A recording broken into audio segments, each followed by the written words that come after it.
Friends, నేను ఈరోజు పన్నగంటి ఆకుతో పప్పు చేస్తున్నా అండి.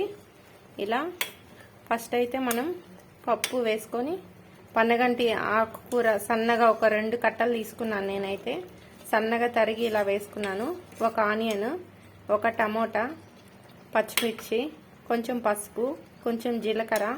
ఇలా మనకి మనుషులకి ఎంతమందికి చేస్తున్నామో దాన్ని బట్టి క్వాంటిటీ అడ్జస్ట్ చేసుకోవాల్సి ఉంటుందండి. నేనైతే 4 మెంబర్స్కి చేస్తున్నా కాబట్టి అన్నీ ఒక్కొక్క టమాటా ఒక 2, పచ్చిమిర్చి ఒక 6, 7 అలా వేసుకున్నాను. దానికి తగ్గట్టు మీరు మీ ఫ్యామిలీలో ఎంతమంది ఉన్నారో దానికి తగ్గట్టు మీరు వేసుకోవచ్చు. ఇలా వేసుకొని కొంచెం పప్పుని మామూలుగా విజిల్ పెట్టకుండా ఉడకనియాలండి. ఇలా కొంచెం ఉడికిన తర్వాత ఇప్పుడు మనం విజిల్ పెట్టి 3 విజిల్స్ వచ్చిన తర్వాత ఆపేస్తే మనకి పప్పు అనేది చాలా చక్కగా ఉడుకుతుంది, పొంగదండి. ఇది ఒక టిప్ అండి. ఇప్పుడు 3 విజిల్స్ పెట్టుకున్న తర్వాత పప్పు వెనుపుకొని తాలింపు పెట్టుకుంటే మన టేస్టీగా హెల్తీగా ఉండే పన్నగంటి ఆకుకూర పప్పు అయితే రెడీ అయిపోతుంది. చూడండి ఫ్రెండ్స్, పప్పు ఎలా మంచిగా ఉడికిపోయిందో. 3 విజిల్స్ వచ్చింది, పప్పు బాగా ఉడికిపోయింది. మనం జస్ట్ ఊరికే ఇలా అంటేనే మరీ మెత్తగా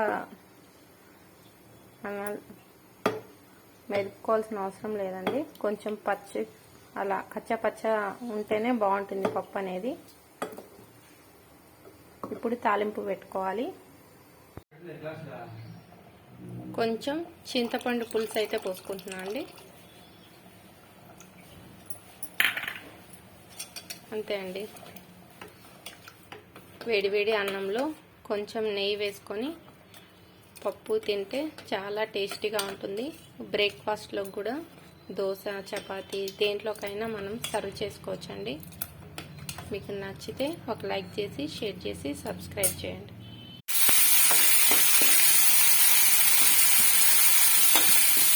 కొంచెం కొత్తిమీర, కరివేపాకు,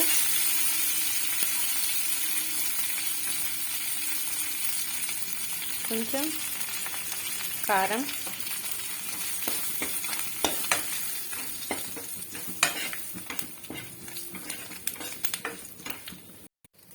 ఇలా తాలింపు పెట్టుకొని మనం పప్పులో వేసుకోవాలండి. తాలింపు గింజలు కానీ వడిం కానీ ఏదైనా వేసుకోవచ్చు.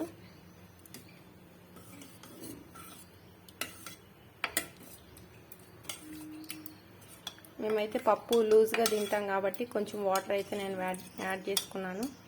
గట్టిగా తింటే అలానే పెట్టుకోవచ్చు. ఇంతే అండి. జస్ట్ ఒక 2 మినిట్స్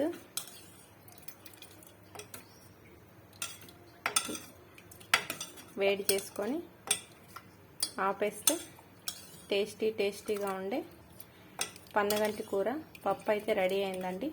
మీకు నచ్చితే ఒక లైక్ చేసి, షేర్ చేసి, సబ్స్క్రైబ్ చేయండి.